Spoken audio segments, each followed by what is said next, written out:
Hey, how's it going? Uh, Today I am going to talk about the capture from the Peacock Network, which is an offshoot of NBC, and it's an app. And I happen to live somewhere where I have only, well, I mean, I could have any kind of like cable, direct TV type thing I wanted, but it's just easier here to just go with cable because that's what they want you to do and that's what they intend for you to do. And then if you want something else like that has a dish, you can't mount it on the building, and they suggest that you get a 5-gallon bucket, fill it with concrete, put a post in it, and then mount your dish on that, and then you can have one of the other type networks. I'm not doing that. And also, I only mention that because I have Comcast, which is the preferred service that they would like you to use here. Doesn't require a dish. And, pardon me, I get all tuned into this and then my nose starts running on one side. I've talked about it before. I'm tuning into this. I'm sending my vibe stuff your way, and I don't know why I'm getting stuff back, but that's what it feels like.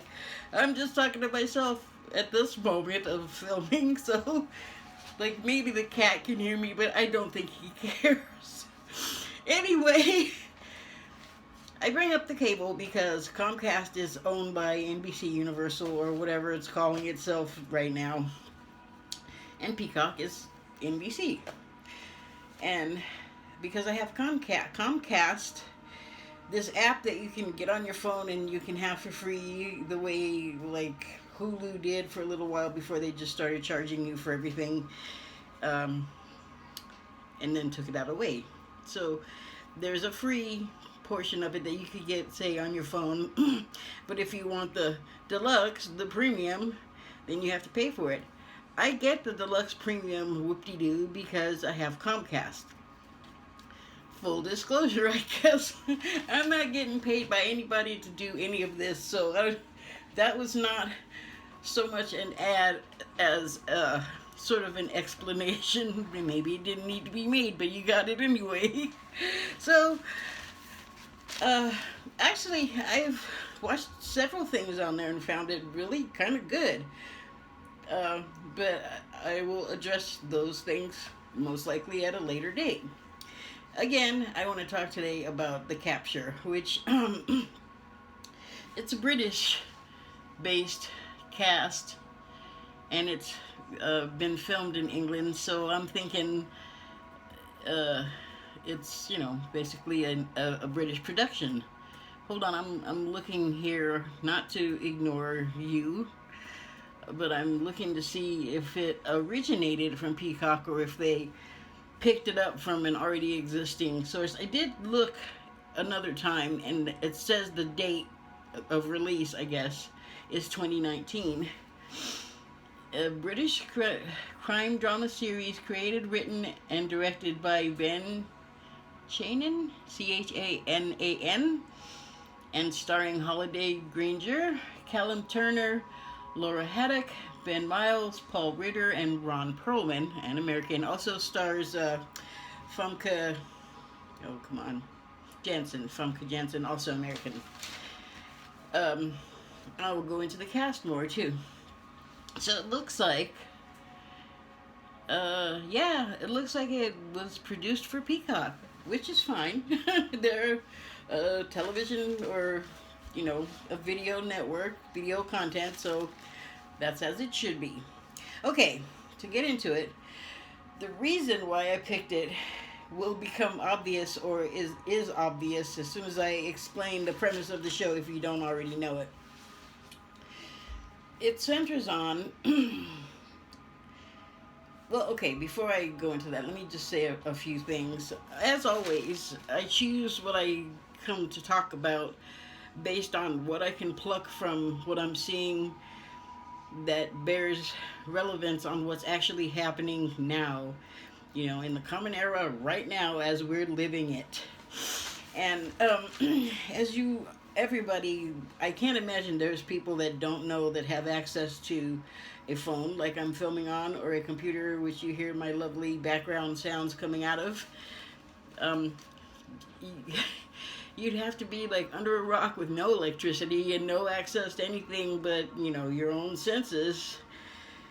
And there might be people out there that are in this case, in this condition, that sense this phenomenon that's been happening, or a series of phenomena that's been happening since the 2016 election of our 45th president here in America. But it's so funny that he started this uproar about fake news in the public media. And I say that it's funny because it's just kind of ironic that the man that was behind his own self-promotion in the form of a so-called publicist named John Barron, who, a reporter right when he got elected, brought this out publicly. I had read about it before it was on news networks, but she had a recording of herself at work. I don't know if this is what they commonly do at the magazine she was working at the time, but maybe because she knew who John Barron actually was, she just recorded it for posterity, and good on her, because it's out there to illustrate what I'm saying. She recorded him calling up to talk about how great John Barron called up, sounding just like Donald Trump. Like, if he made an effort to disguise his voice, he wasn't very good at it, because you could tell he sounds like Donald Trump. But he called up to say how great he was and how people love him and how many women he has or money. I don't know what it was. It was just a puff piece about himself, basically. But then he's running for election, and he starts this meme, basically. Fake news. You're fake news. It's fake news. Well, the man is a projector of what he's doing constantly. He tells you what he's doing all the time. And depending on your sensibilities and ability to discern truth from not truth, you believe what he says and you throw out all the rest, or you're the other way. You believe everything he says and throw out all the rest that the other people believe. We got to find some place in the middle to be about that, because, and I'm just on the level of this issue that I'm talking about right now. It matters on every level that we are all living with each other, by the way. In our cities, in our states, in our country, on our planet. We're all living together. We all affect each other's lives. That's being connected. So, I just think it's ironic that the purveyor of fake news it literally has been a purveyor of fake news. And still is. I mean, even when he's talking about something that's... Sorry, I'm getting rid of something on the computer. I'll focus on you now again. Even when he's talking about something that has truth to it, he says things in such a way that you don't get the full truth.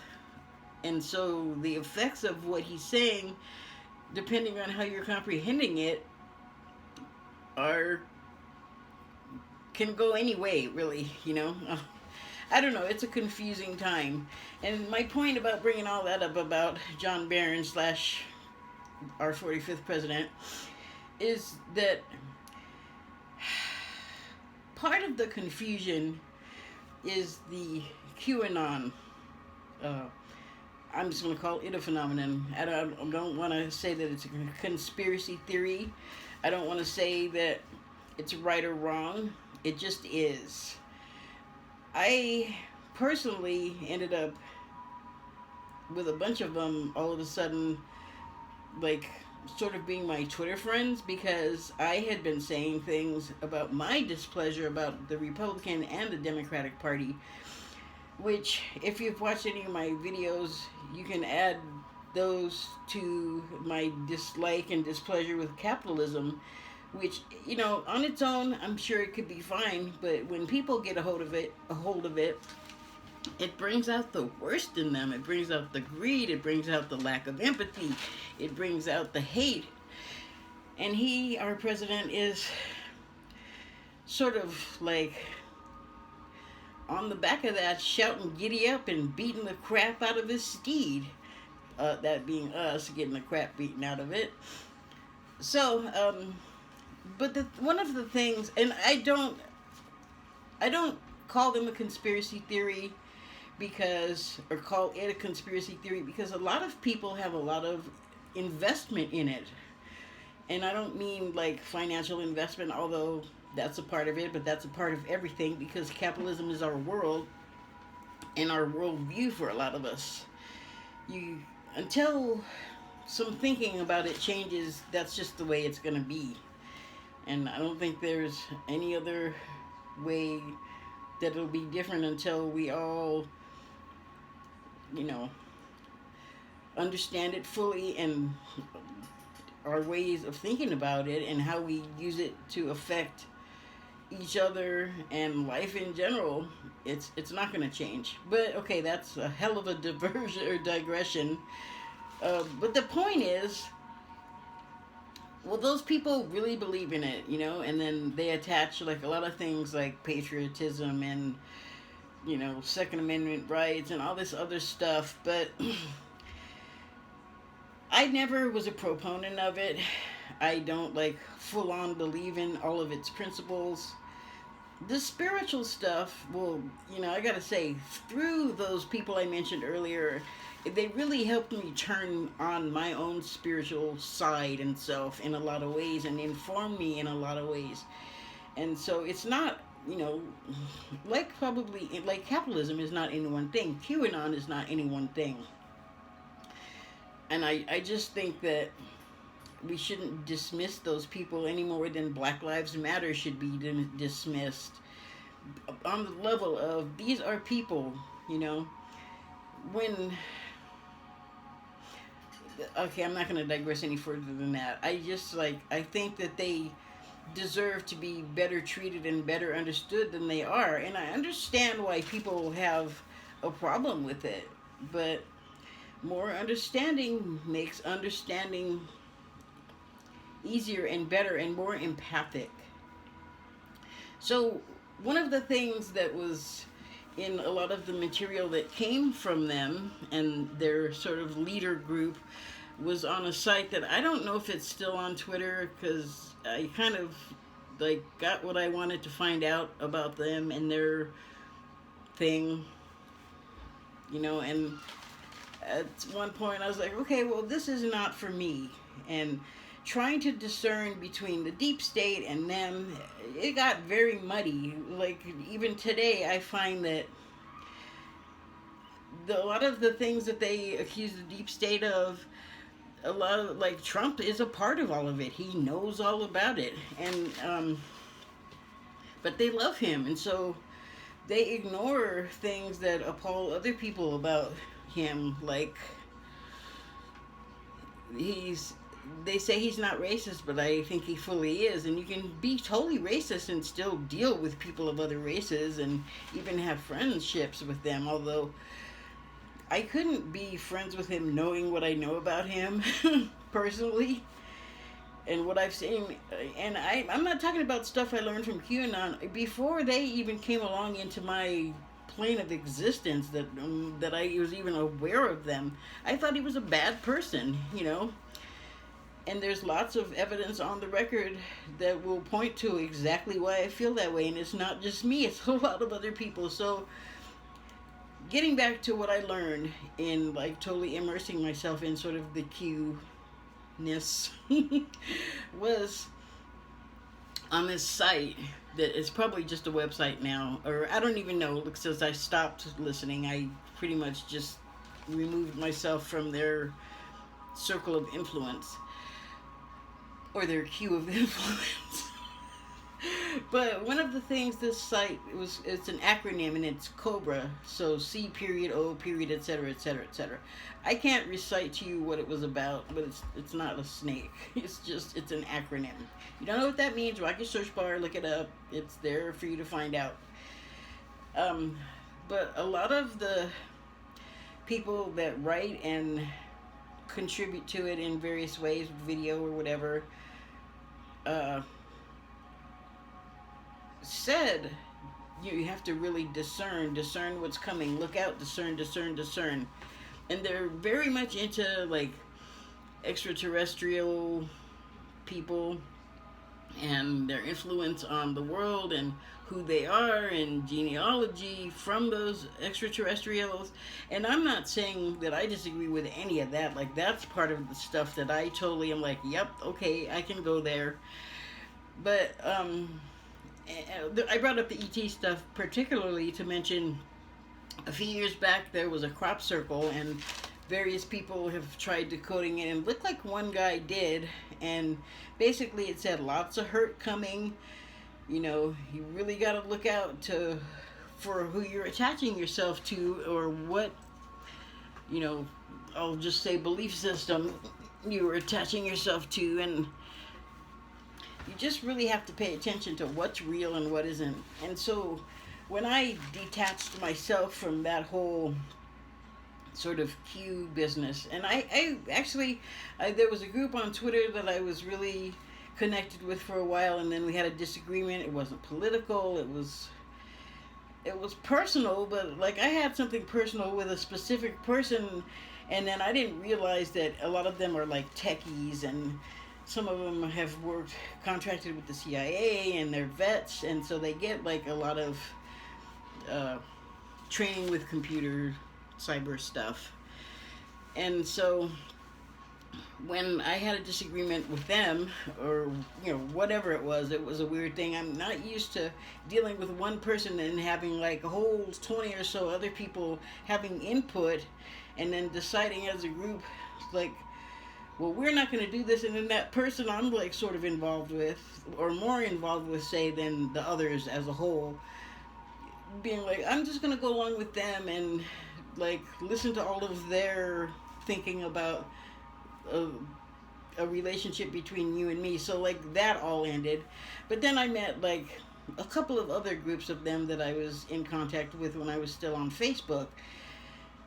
And the same thing was with them. There was a lot of stuff they said that I disagreed with. And there was a lot of stuff they said where they contradicted themselves. And I just stuck to the spiritual stuff pretty much. And then I had to leave Facebook for various reasons of hackage and harassment against me. So I had to get rid of them. I had to get rid of like my whole basic online self, and I was pissed, man. You guys, like, not the Q people, but some people, I'm not exactly sure who, you know, there was a couple of people in the original Q group that would, I think, love to mess with me. In fact, at least one of them I know for sure did, because I kept, you know, he kept revealing himself to be that person. I kept busting him. So anyway, it all got confusing though, like trying to like make sense of their whole stuff, and then make sense of the whole like government that we actually have and what's actually happening to us and various people. I just see things differently, but basically I don't like the way our government is run. I don't like the way we ended up with Joe Biden and Kamala Harris, who might end up being our president, because he's all but said he's going to, you know, serve, Biden has, for 1 year and then leave, and then that's going to be her president. She, like, was terrible in the primaries. I would like to remind people, if you don't just remember, she wasn't, like, a hit with young people and certain age groups. And there was a person that was winning the primary, and that was Bernie Sanders, and then some Democratic establishment group or people that like to tell you to vote, and that's how you make changes and be the change, and then they come along and then remove your ability to have that choice. Remove your ability to vote for the person that was winning the primary and had lots of people behind him. That would be Bernie Sanders. And so that was really personal. I mean, I've been through a lot of presidencies, and the first one I was old enough to vote for was Bill Clinton. And boy, I'm telling you, my enthusiasm and appreciation for our government and the way the politicians themselves running things has just become more and more clear as I've gotten older and wiser, and I still don't want nothing to do with it. They're as crooked as Trump is, and then they expect you to just sit there and like accept that, hey, we just removed your choice twice, so here are the people we want, now vote for them, and if you don't, it's your fault if we lose. Well, no, it's your fault for removing the ability of people to actually go out when you have been encouraging them to do for years and vote and make the change that way. So I don't feel like either group is all good, and neither is either group all bad. I'm just saying, for me to discern what's right and what's good for people, is I just had to take it down to a level of, is this good or is this bad? And they both had too much bad for me. I don't want nothing to do with either of them, and that's where I'm at right now. And so that whole manipulation of just citizens and potential voters who you do need to be where you are, if you're not just up there doing stuff to your own liking and to hell with voters, that's going to leave a stain on voters' memories, I can tell you. So all of that, you think it has nothing to do with the capture, but it actually does, especially the manipulation part. So what it's about is a soldier that's come back from Afghanistan, and he is on trial for like just killing an insurgent, okay? And supposedly the insurgent was unarmed, and the whole thing that got him in there, I guess, was a film from another soldier's helmet cam, and it sort of is out of sync with the action. Like, the vocalizations are out of sync with the actions that are actually happening. So it looks like this soldier has gone up and shot this guy that's prone on the ground and doesn't appear to be reaching for anything, but it's sort of like the American Cops thing where, you know, you're trying to get your wallet or like twitch or have a wrong expression, and you scared me to death and I have to shoot you dead and empty my gun into you, and then talk a bunch of crap with my buddies that gets recorded over their body cams. Sorry, digression, but they are in the same vein, except in this show, this movie, or it's a series, I guess, a limited series because it's short, one season. What comes out in the court is, it looks like he shot this guy, and then after he shoots him, the film appears to show him saying, "Get down," or "back the fuck off," or whatever it is. Sorry about the language, but that's in the show, so I'm just illustrating that. I do curse like a sailor, but I do try to curb myself on here because I want my nonsense to be up on the YouTube, so I try to keep it clean. But anyway, he tells the guy to back the F off and then shoots him.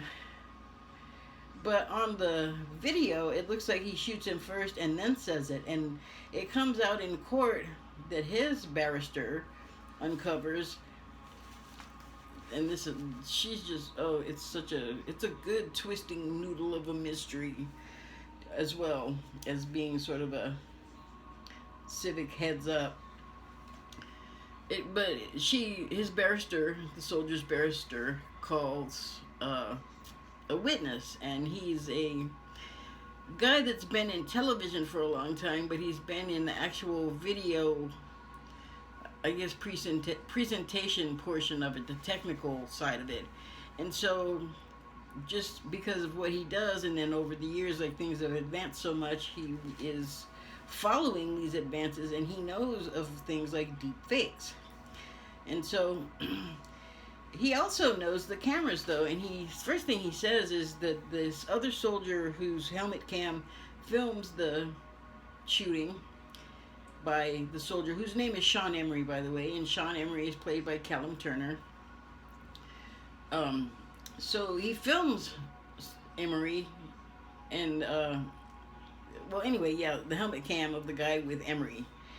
And the witness in court that that Emery's barrister calls, that is the video expert, is aware that the type of camera that the other soldier has on his helmet is in his words, a GoPro knockoff.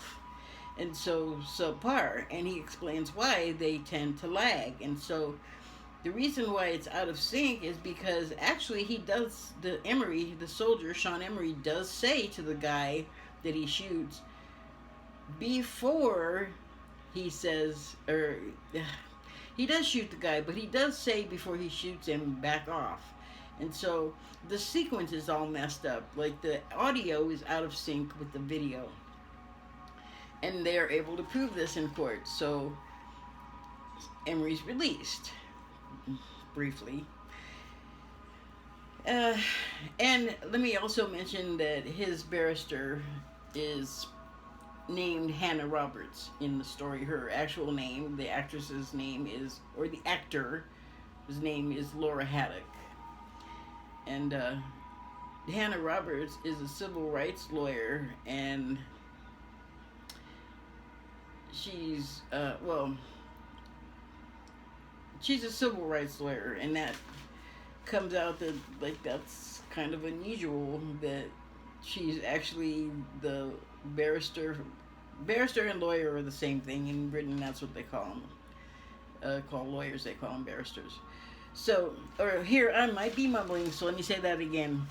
In Great Britain or England, what we call a lawyer is called a barrister. So, yes, that's what I'm mumbling about. Hannah Roberts is Sean Emery's barrister, and she's normally a civil rights attorney, which I didn't think about it until they brought it up in the show, but, I mean, whose civil rights is she protecting? Normally she would be protecting someone like the guy that actually got shot, and so it comes out later, and I actually didn't know that about her, that she was civil rights, until they say it. Okay, so but the thing about this thing, it's all about how after Sean is acquitted, he's driving home from a celebration at a pub where Hannah Roberts and her colleague, who is, I hope I have this right. I'm checking what I have written down for the cast list here.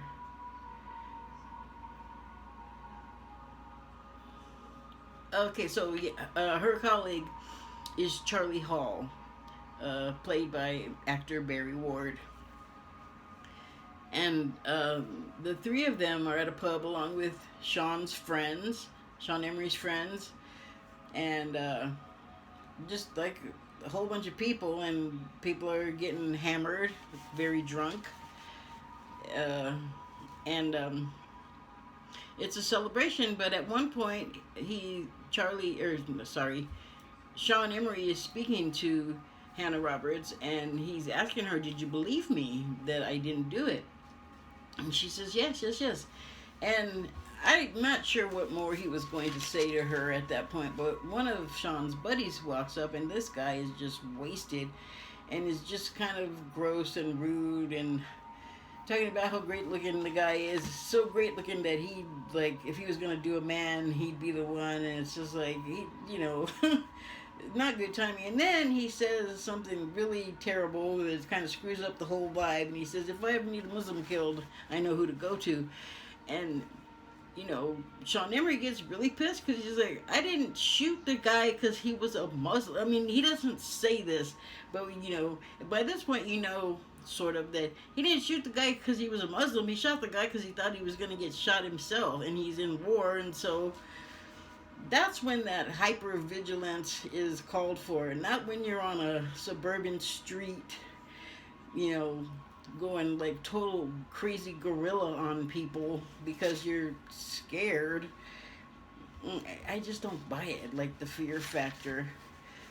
So, but in a war, yeah, I mean, that level of, fear is acceptable, understandable. Oh man, this might get long. I need to speed it up because it is hot as heck in here in my studio. And I can't wait to get out of here. So let me get on with it. Um, so after Sean is about to leap on his friend and like dismantle him, he is separated by all of the other friends and goes with one of them to the restroom to talk to him, like, or while he goes or whatever. But Sean is like, oh well, what do you want? And the guy's like, oh, he pops out a big spliff, which in Great Britain is basically a joint, but they mix it with tobacco. Blech, blech, yuck, blech. I've had them. Blech. I don't like it. If I'm gonna smoke weed, I want to smoke weed. I don't smoke cigarettes anymore. I smoked cigarettes when I tried it, and it was like, why are you ruining the weed with this? But anyway, the friend pops out a spliff, and Sean has quit drinking, and he basically is what we would call straight edge here in America. And so he's like, oh, I knew that's why you brought me in here. Never mind, I'm not into it. And he leaves. And he goes back out expecting to pick up his conversation with Hannah Roberts, but she's left. So he's like, well, I don't want to be here. These people are all just pissed, which is what they call drunk in England. They're pissed, they're stupid, they're loud, they're repetitive. You know how drunk people are. So he leaves. And as he's leaving, you think coincidentally, he sees Hannah Roberts sort of across the road. It's like a big avenue. And the bus is she's going to a bus stop.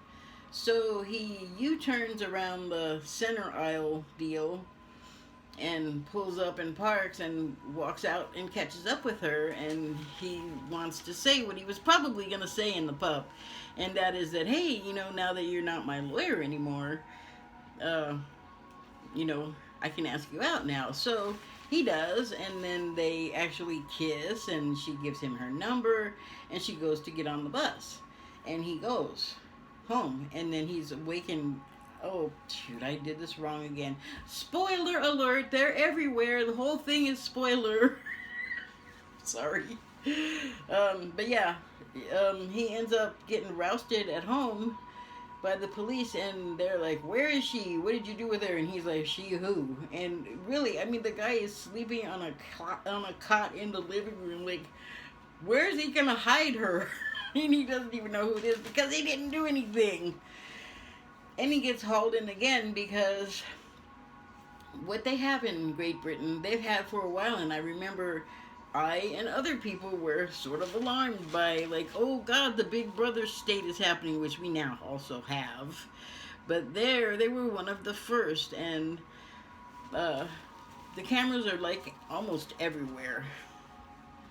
And so they have people that monitor the feeds of these cameras, and they're in this big room of monitoring and people looking at monitors.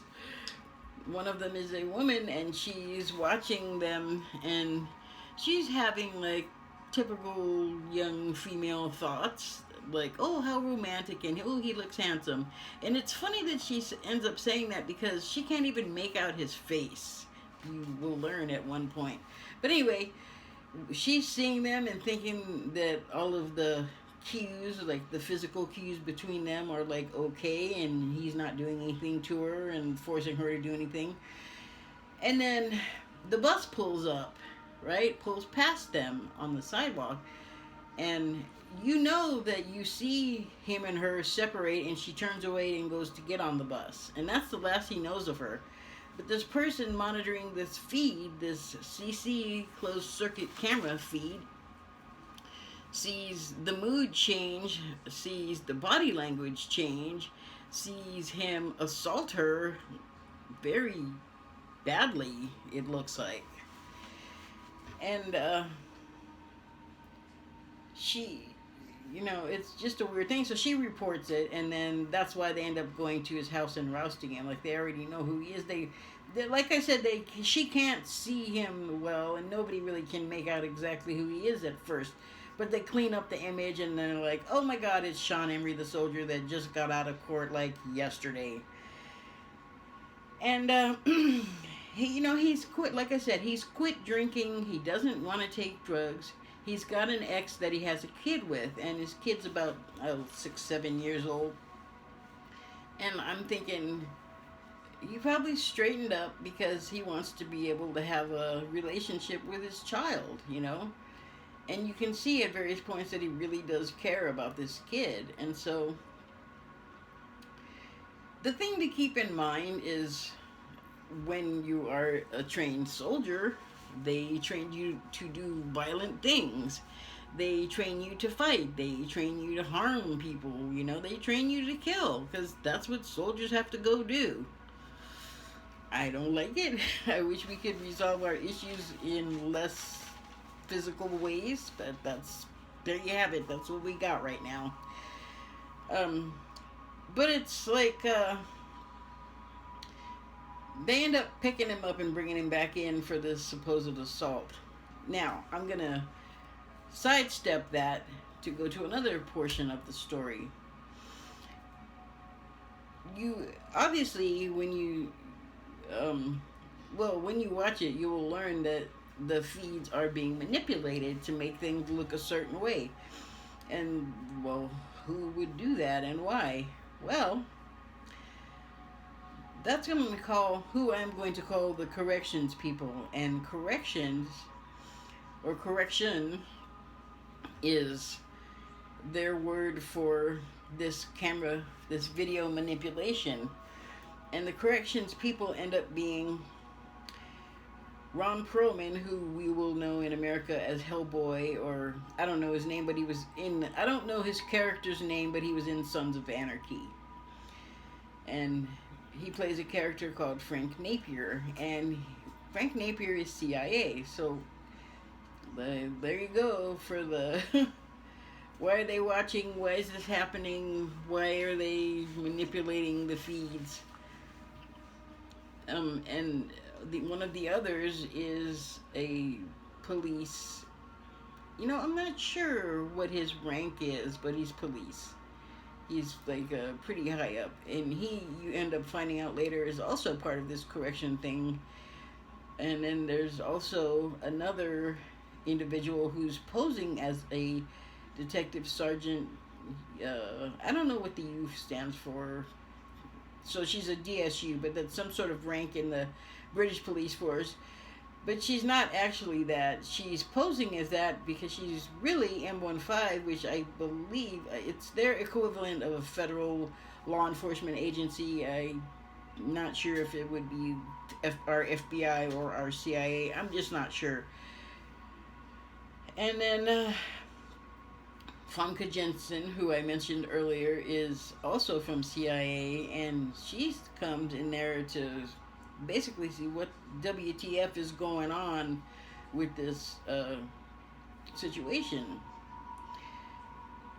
And it ends up being not good, as you can imagine from the description of the correction people. Basically, what they want to do with the cameras, which is, I don't know that it's what was feared at the time when they first started putting them in, because I don't know that deep fakes were a thing back then, but, stuff in the government trickles down. It's like the one thing that trickles down, like the internet did, and computers and cell phones. Money doesn't. But when they put them in, I don't know that there was a lot of discussion about manipulating the camera feeds so that the government can just use them to, snatch up people, guilty or not. Well, we already know that happens. So, okay. I'm actually going to read what I wrote, and that'll probably go faster than me just trying to talk about it.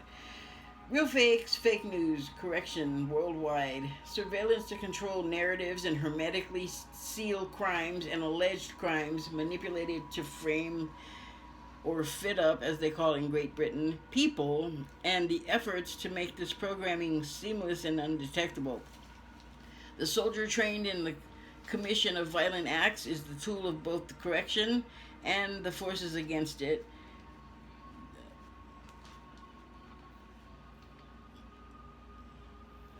well, as they conspire to use Sean Emery to further each faction's ends. One of those seeks action prodded and massaged, fictionalized to make Law and Order the saving us from crims slash ourselves. Except for when it's they, the pulverizers of human rights, to make themselves look good. It's legal when they fabricate to make their own cases, their own scapegoats. The offended ones, those already incarcerated by use of false means, and there's some of that in this show as well. Other ones that have been incarcerated for this BS camera feed crap. Ugh. The offended ones, those already incarcerated by use of false means and case making, trying to turn corrections back onto itself, also using Emery as a sacrificial lamb, ignorant of both camps' motivations for a time, then horrifyingly aware when he gradually realizes he's inextricably trapped in the system. Mind-bending that this is likely a docudrama in disguise instead of just fictional. A character says as much at one point. The corrections are real. And so you got to kind of look at that with I don't know if like salt is even necessary, because I will remind us that Star Trek, the original series, had desktop computers, tablets, and communicators that looks an awful lot like our cell phones. And then also there was Minority Report, the Tom Cruise sci-fi with the precogs and the before you do it police. But that could be a thing coming up too. I don't know. But what I'm talking about that became reality is the giant computer that he used, and he had like some sort of little finger doohickeys, but on like MSNBC, for instance, there is I'm sure it's like some kind of green screen thing, or maybe it's computer. I mean, I don't know. I'd have to see it myself to know for sure what's going on there. But they do use something very much like the computer in Minority Report. So correction could be totally real and could already have been happening. Lord knows there's enough innocent people that have been saying they're innocent, and it's real hard for them to be able to prove that they are innocent. Because they just want to keep you locked up. Keep that money for those paid for prisons okay, I don't want to digress there. Let me get back to my little script. So anyway, where was I? So yeah, he realizes he's inextricably trapped in this system. Mind-bending that this is likely a docudrama in disguise. A character says as much at one point. I know I'm repeating myself. So the poor guy, this product of the military, finds himself betrayed repeatedly from all sides, and even though he's had a rep for having a temper, he's sober and has no domestic violence in his past. And he has every right to be angry. Trapped in a hall of mirrors, kept on constant tenterhooks, in fear of what his family may believe him to be or have done. In fear of what his family may believe him to have done. His own friend is the killer of the woman his former legal rep himself is accused of. Well, let me try that again, because that didn't sound very good. His own friend kills the woman that's his legal representative that he himself is accused of murdering. Hell yeah, he's gonna be angry. I mean, anybody would. He's trapped in a nightmare. He's got a right, but even that's turned against him. Ooh. Uh-oh.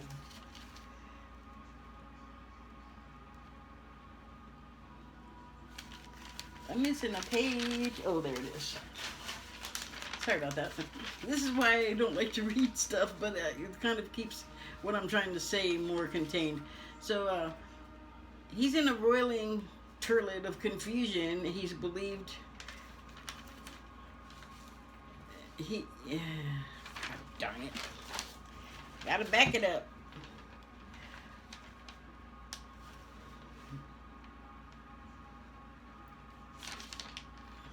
Something's wrong here.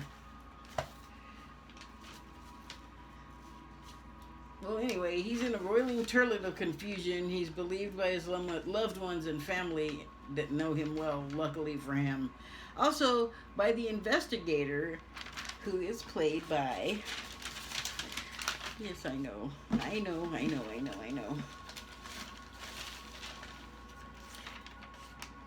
Where did she go? Holiday Granger. And she's D.I. Rachel Carey. And she's training in major case, basically. But she comes from counterintelligence. So she has a unique ability to sort of see both sides of the things, and eventually begins to see what's being done to Sean Emery and takes his side in a way. I mean, she's still a police officer, but she does better. So until he, Emery, simply surrenders and is willingly arrested and convicted of and reincarcerated. Oh my God! Until Emery is until he simply surrenders and is willingly arrested, convicted, and reincarcerated. It's frighteningly feasible and stomach-churning to watch, because it's not too distant from... We learned about being listened to from Edward Snowden, and cameras are now ubiquitous. It's sobering, but surprising? Not really. I mean, it all could be so true. You know, and I have to say that, and then this is not me being all rah-rah Americans. I like Ron Perlman. I like him in things that he's done. And I like who he personally seems to be, because he's very vocal on Twitter. And he's good in this. I mean, he is just hateful. He's just horrible and ugly. He doesn't even care about this man's life. He doesn't even care that he has a family. He doesn't care about what he does to his reputation. He just wants to tear the guy down. And it's horrible. But people are becoming more and more the stooges and tools and disposable commodity of, you know, law enforcement and rich people. And it's crazy because, I mean, isn't it obvious that the laws work so well for some people, especially if they have money, but not all people if they have money. And some people, even with money, still get treated better. I will leave it to you to figure out which people those are. But if you have paid attention, you're going to understand that it's not just the regular people that are not trying to control everybody else and don't have the power over everybody else. It's not them. I am not like a cheerleader for those people. I'm a cheerleader for people like me that, you know, I can't say that I'm poor. I mean, I'm not rich. I don't have like a bunch of money. I pay my bills, and the same day I get my money, and it's basically all gone that day to bills. But it's hard not to see the way the lower classes are treated, not just in this country, but in the world. It's hard to ignore. And here's this show giving us a glimpse, I think, into what we have coming that we can experience if it hasn't happened already. And it's just it brings into focus so crystal clear the one takeaway I got from the whole, you know, time I spent trying to understand the Q people, and it was the discern. Really look at what you're signing up for. Really look at who you're following. Look at who you're believing. Look at what they're saying. What they've said, what effect does that have? And on who? Could it be you? Is it good or bad effect? You know, it's something that I think we all need to pay attention to if we don't all want to be sucked up into some manipulative system that makes you guilty of something you did not do to further the advancement of things you don't believe in that cause you harm. So yeah, I mean, the world's getting stranger and stranger, and we have absolutely a part that we play in making that happen, and we absolutely can play a part in making things more equitable and fair and true and honest. That's pretty much all I have to say for now. God, I've been talking for a long time. I appreciate your attention. I appreciate your attention if you watched. Thank you and good night.